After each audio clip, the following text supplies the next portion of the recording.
Thank you all so much for heeding the call and getting to the stages. I do know some people are still coming in from the other side. The other stages have started, so I would not want to keep Noelyne waiting any longer than she already has. So please help me welcome to the stage Noelyne Sumba.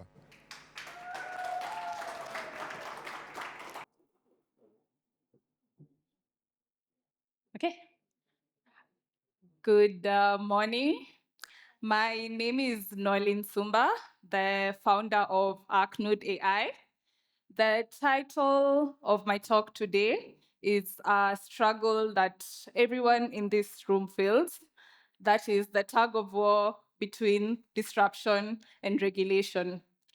I'm going to be spending the next few minutes taking you through why this is a false fight and how the bridge across this has already been built and it's already live in production here in Kenya. So thank you. So last month, someone sent 50 shillings over M-Pesa and an agent did the job in seconds. No subscription, no credit card, no Silicon Valley account. And I'm saying this, how many of you have used ChatGPT, Claude? Yeah, you're very familiar. You know that it requires you to subscribe after a particular moment for you to get a good quality LLM, yeah? So, and that didn't happen in the future, it happened here. So the tension, there's two armies here. On one side, we have the disruption side. That is agents that can act, transact, and replace whole workflows. And at the same time, they move very, very fast. And on the other side, we have KYC, AML, consumer protection, AI safety, capital controls, and basically, this is what keeps the financial system safe. And in the middle, we have the builders, capital, and the people who'd benefit the most. So who pays for this standoff? Builders, for example. Currently, I'm one of the people who've been enabled to build thanks to AI. I never thought I'd be a developer, but here we are. And we're unsure of what to build because we don't know what to ship. And in terms of capital, capital will now wait on the sidelines for regulatory clarity to occur. And then the underserved, those are the people who can't be able to access these AI services, are left out again, while the giants lobby for the rules. So what if the tools to satisfy both sides already exist and we just haven't connected them? So if you know the old AI that you've interacted with, for example, ChatGPT, it just chats. But there's a new concept that came out early this year that is agentic AI. And it just doesn't chat, it acts, and it also calls tools. That way, it can also just go an extra mile and carry out payments. And it will pay for data, compute, APIs, and even other agents. So we're going into a future whereby they're going to have millions of agents, machine to machine, interacting with each other, carrying out payments 24/7 in tiny amounts across borders. And that is the future that we are getting into, and I believe it's best for us to prepare for it. So now that we'll be having agents in machines transacting across borders, what kind of money do you think the agents are going to be using? So the money has to be programmable, instant, borderless, and tiny amounts. Tiny amounts are meaning fractions of a cent. And as you know, the current banking system cannot be able to allow this. Why is that? It's too costly and it's slightly slow. And basically, physically, the way it's set up, they can't be able to carry out these kinds of tiny transactions. And there's already a system that can be able to enable these payments. That's Bitcoin over the Lightning Network. And that's not a coincidence, it's by design. If you've interacted with the Lightning Network, you understand how it can be able to move around tiny transactions. So the reframe, I feel, is that we are arguing about the wrong axis. It's not necessarily AI versus the rules. The real questions here are, how do agents pay? How do you prove a payment without a middleman? And the one that the regulators love most is, how do you stay accountable without surveilling everyone? So my thesis stands that pay per task over Bitcoin is it's actually the native business model of the agent economy. And I'd like to make this a bit more clear. Please allow me. So let me be precise, because this is where people overclaim. Bitcoin does not magically do KYC for you. We already know that, interacting with Bitcoin. And pseudonymous payments are the opposite of identity. So the bridge isn't Bitcoin will replace compliance. The bridge is this: you don't need to surveil every micro task to keep a system honest. You regulate the edges where the real world money enters and lives. And in our case, that edge is already M-Pesa, which Safaricom already KYCs under the Central Bank of Kenya. So identity and AML monitoring live exactly where they belong already. That is cash on ramp and off ramp. In between, the tiny task payments stay private and low risk, because you can't honestly launder meaningful money 50 bob at a time. Remember the 50 bob I was telling you about? Honestly, laundering 50 shillings doesn't make a lot of sense. And that's not a loophole. That's risk proportionate regulation. This is the same logic behind every transaction threshold in every AML regime on earth. So we didn't build ArcNode AI in a boardroom. We built it here for people in the AI economy was pricing out. And so what we have, there's no $20 cards required, no foreign billing, but everyone has M-Pesa and a phone. So our founding insight was we were going to marry Bitcoin's global rails with M-Pesa local reach. So anyone can pay for AI by the task. This is also known as pay as you go.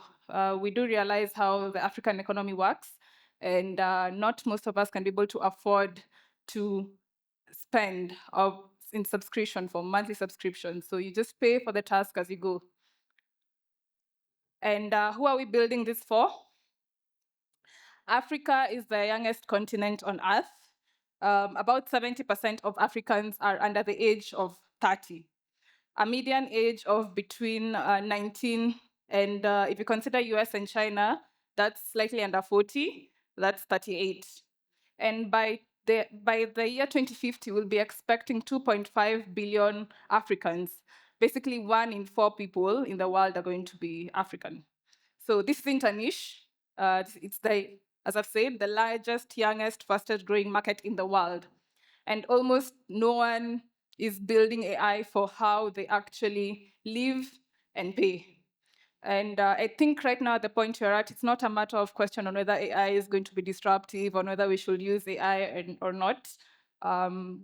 It's here, and it's going to disrupt how we all live. And it's best for us to start availing the tools and the ways for people to be able to adapt to this technology. So here's the barrier nobody in Silicon Valley sees. A $20 subscription is not a wall, it's a door. And many Africans, as we know, live on around $2 to $5 a day. And a flat Western subscription can actually be able to swallow a month's income for most people. So our answer is pay only for the task. That is a few shillings, a few sats, and you're done. So And the price finally fits the wallet, whereby people can just pay for what they can be able to use. So subscriptions were designed for salaries, as I think, but pay per task is designed for everybody else. And that's how we built ArcNode AI, pay per task, or if you'd like, pay as you go AI, and it's going to be settled over Bitcoin and M-Pesa. It's already live in production from Nairobi to the world. For those who understand the L402 protocol, I won't go into depth in that. You can talk to me later if you're a developer. But that is what really powered this technology. And it's amazing because it's a technology from 30 years ago that was not in use. And right now you can be able to use it to facilitate this. And and here's why a foreign giant can't just copy this, because most people would say, you're already building this, ChatGPT is around, and Gemini is around. But we built this for home. And one of the things that we considered, it's African languages. We've integrated African languages. Swahili and Amharic are already live in terms of voice. Our services are also on WhatsApp. That way, we can already meet people where they are. So no new app is required to download. And we just don't take Bitcoin because you pay for the service in Bitcoin. We also teach it. We have integrated Bitcoin knowledge into our AI. And also there is Exonomia. Please pass by our stand and pick out a Swahili Bitcoin standard book. And with that, we are making digital money ours. So enough talking. I'd like to demo to you how exactly this works.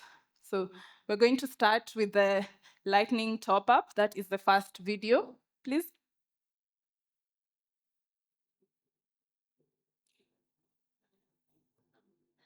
Okay, maybe we can wait a bit.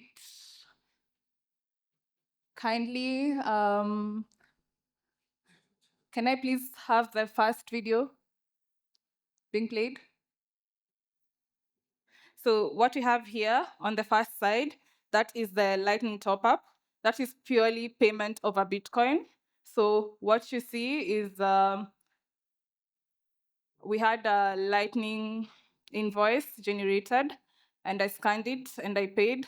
And now we're asking the agent, what do you think about agentic AI? And that's the response that has been received. And if you can see over there, once it's done, it's 40 sats, not so clear.